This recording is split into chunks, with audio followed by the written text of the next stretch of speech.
Hello everyone from this side Adarsh Kumar. आज हम RRB ALP CBT 2 technician NTPC RRB SI में जिस प्रकार के साइंस के क्वेश्चन पूछे जाते हैं उनको वन बाय वन हम इस वीडियो में कवर करेंगे। ठीक है, फर्स्ट क्वेश्चन यहाँ से पूछा जा रहा है, सिल्वर क्लोराइड का रंग क्या होता है। ठीक है, आपका ये बोला जा रहा है श्वेत है, बी आपका पीला, सी हरा और डी काला। कौन सा ऑप्शन यहाँ पे करेक्ट होगा?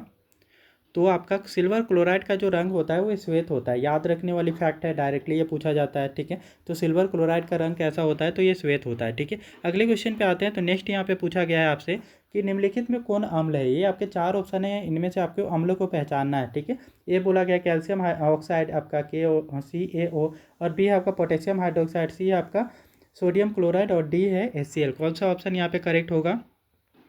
तो कैल्शियम ऑक्साइड जो होता है ये धातु का ऑक्साइड है, और धातु का ऑक्साइड जो होता है वो आपका क्षार होता है। ठीक है, क्षारीय प्रकृति का होता है। पोटेशियम हाइड्रोक्साइड भी आपका क्या है? क्षारीय प्रकृति का है। ठीक है, और सोडियम क्लोराइड ये लवण है। ठीक है, तो ऑप्शन नंबर डी हमारा HCl आपका क्या है? एक अम्ल है। काफ़ी सिंपल क्वेश्चन था, वैसे भी देख करके ये आसानी से आप इसको आंसर कर सकते थे। ठीक है, अगले क्वेश्चन पे आते हैं। तो नेक्स्ट यहाँ पे पूछा जा रहा है आपसे, लेंस के मुख्य फोकस की संख्या कितनी होती है। ठीक है, एक लेंस है उसमें मुख्य फोकस कितने होते हैं? ये बोल रहा है 2, बी है आपका 1, सी है आपका 3 और डी है कोई नहीं। कौन सा ऑप्शन यहाँ पे करेक्ट होगा? यहाँ पे मुख्य फोकस की संख्या बताना है। ठीक है, लेंस के केस में। ठीक है, तो लेंस में आपके मुख्य फोकस 2 होते हैं और दर्पण में कितने होते हैं? 1 होते हैं। ठीक है, तो जैसे आपका एक लेंस में बना लूँ तो आपका कॉनकेव लेंस बनाता हूँ, अवतल लेंस बनाता हूँ। ठीक है, तो ये हमारा इसमें ये प्रिंसिपल एक्सिस है, तो इसके दोनों ही साइड में फोकस होता है। इधर आपका F1 लेते हो और इधर आपका क्या लेते हो? इधर आप F2 लेते हो। ठीक है, इसी टाइप में हमारा ये कॉन्वेक्स लेंस भी लें, उत्तल लेंस भी लें। ठीक है, तो इसमें भी हमारा दोनों ही साइड में आपका क्या होता है? फोकस होता है। इधर वाले को F1 लेते हो और इधर अपोजिट साइड वाले को आप F2 लेते हो। ठीक है, इधर आप F2 लेते हो। तो कुछ इस प्रकार से 2 फोकस होते हैं लेंस में। ठीक है, तो ऑप्शन नंबर ए हमारा इसके लिए क्या होगा? करेक्ट होगा। और जब भी दर्पण में पूछे फोकस तो आपका दर्पण में 1 होता है। ठीक है, अगले क्वेश्चन में आते हैं। तो नेक्स्ट पूछा जा रहा है, काल्पनिक प्रतिबिंब होता है। ठीक है, काल्पनिक जो प्रतिबिंब है वो कैसा होता है? ए बोल रहा है सीधा होता है, बी उल्टा, सी दोनों और डी है कोई नहीं। कौन सा ऑप्शन यहाँ पे करेक्ट होगा? तो काल्पनिक जो प्रतिबिंब होता है वो हमेशा ही सीधा होता है। ठीक है, काल्पनिक का संबंध किससे आपको जोड़ लेना है? तो ये सीधा होगा। ठीक है, और जो भी ये वास्तविक प्रतिबिंब होता है ना, वास्तविक प्रतिबिंब हमेशा ही उल्टा होता है। ठीक है, ये आपको याद रखने है फैक्ट को। ठीक है, तो काल्पनिक पूछा गया है तो ऑप्शन नंबर ए हमारा सीधा हो जाएगा। अगले क्वेश्चन पे आते हैं। तो नेक्स्ट यहाँ पे पूछा जा रहा है, धातु के ऑक्साइड होते हैं। आपका ए अम्ल, बी आपका क्षारक, सी लवण और डी है कोई नहीं। ठीक है, धातु के ऑक्साइड किस कैसे कैरेक्टर के होते हैं? उसकी गुण क्या होती है? ठीक है, तो धातु के ऑक्साइड जो होता है वो क्षारीय गुण के होते हैं। ऑप्शन नंबर बी हमारा क्या होगा? इसके लिए करेक्ट होगा। ठीक है, और अधातु के ऑक्साइड अम्लीय गुण के होते हैं। अगले क्वेश्चन में आते हैं। तो नेक्स्ट यहाँ पे पूछा जा रहा है, मिल्क ऑफ मैग्नीशिया। ठीक है, मिल्क ऑफ मैग्नीशिया अर्थात इसको केमिकल फॉर्मूला होता है MgOH2। ठीक है, मैग्नीशियम हाइड्रोक्साइड इसका केमिकल फॉर्मूला होता है कि जलीय विलयन का निम्नलिखित में से किस रूप में प्रयोग होता है। ठीक है, तो इसका जो है मैग्नीशियम हाइड्रोक्साइड का हम किस रूप में आपका प्रयोग करते हैं? ठीक है, ये बोला गया है एंटा एसिड के जैसा, और बी है आपका एनाल्जेसिक के जैसा, और सी है एंटाबायोटिक के जैसा, और डी है आपका एंटीसेप्टिक के जैसा। कौन सा ऑप्शन करेक्ट होगा? मिल्क ऑफ मैग्नीशिया का हम कब उपयोग करते हैं?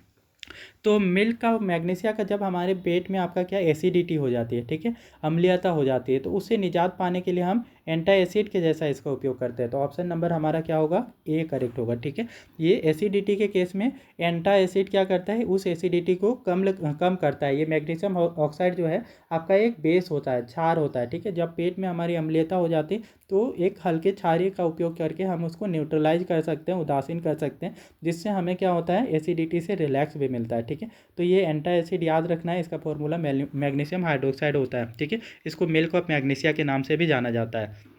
अगले क्वेश्चन पे आते हैं। तो नेक्स्ट यहाँ पे पूछा जा रहा है, अम्ल वर्षा कहलाने के लिए आवश्यक है कि वर्षा का पीएच मान। ठीक है, वर्षा का पीएच मान कितना होना चाहिए तब जाकर के आप उसको अम्लीय वर्षा बोलोगे? ये बोल रहा है 7 से कम, बी आपका 5.6 से कम हो जाए, और सी आपका कि 8.6 से अधिक हो जाए, और डी आपका कि 10 हो जाए। कौन सा ऑप्शन यहाँ पे करेक्ट होगा?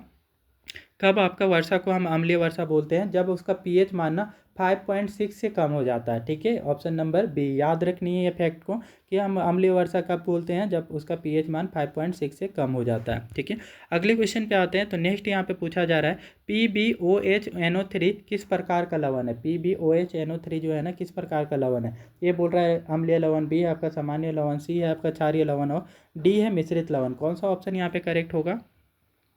PbOH NO3 ये आपका अम्लीय लवण है, ठीक है। ऑप्शन नंबर हमारा ए करेक्ट है, ठीक है। PbOH NO3 आपका एक अम्लीय लवण है। अगले क्वेश्चन पे आते हैं। तो नेक्स्ट यहाँ पे पूछा जा रहा है परावर्तन के नियम से निर्धारित होता है, ठीक है। परावर्तन का जो नियम है उससे कौन सा आपका चीज़ यहाँ पे निर्धारित होता है। ऑप्शन नंबर ए बोल रहा है आपतन कोण परावर्तन कोण के बराबर होता है। बी बोल रहा है परावर्तन कोण अपवर्तन कोण के बराबर होता है। सी है आपतन कोण विचलन कोण के बराबर होता है। डी है इनमें से कोई नहीं। कौन सा ऑप्शन यहाँ पे करेक्ट है।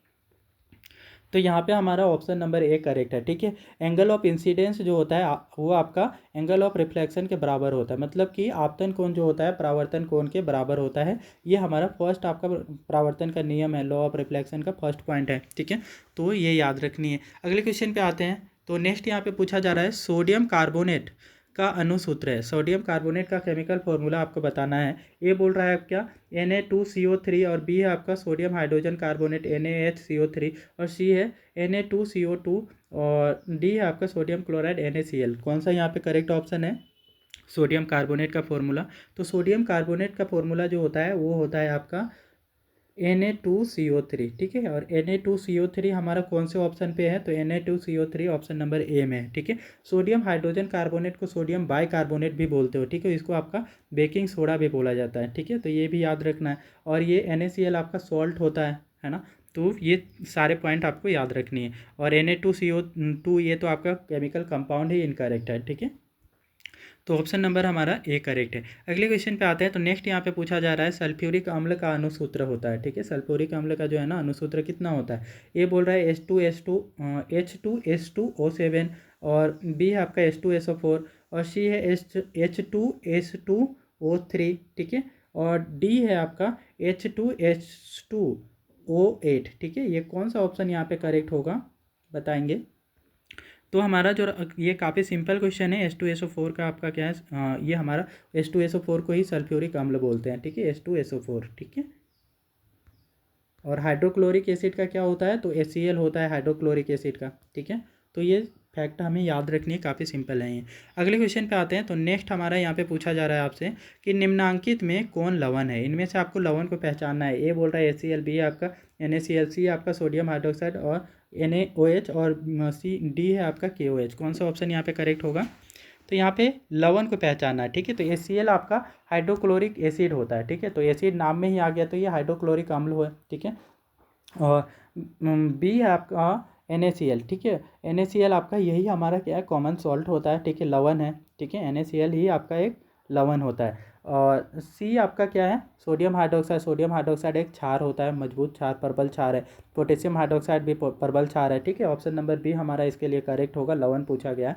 तो NaCl यहाँ पे लवण है, ठीक है। तो ये बनता कैसे है। तो आप नॉर्मली इसको हम ऐसे रिएक्शन करवा देंगे। मान लो कि आपका एक बेस ले लें, ठीक है, सोडियम हाइड्रोक्साइड, उसको HCl के साथ में रिएक्शन करवा देते हैं, ठीक है।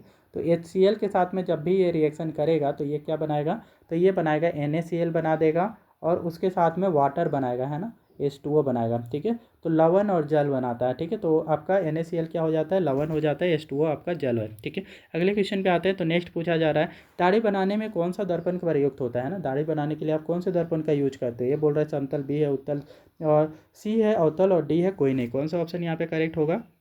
तो हम दाढ़ी बनाने के लिए अवतल दर्पण का उपयोग करते हैं, ठीक है।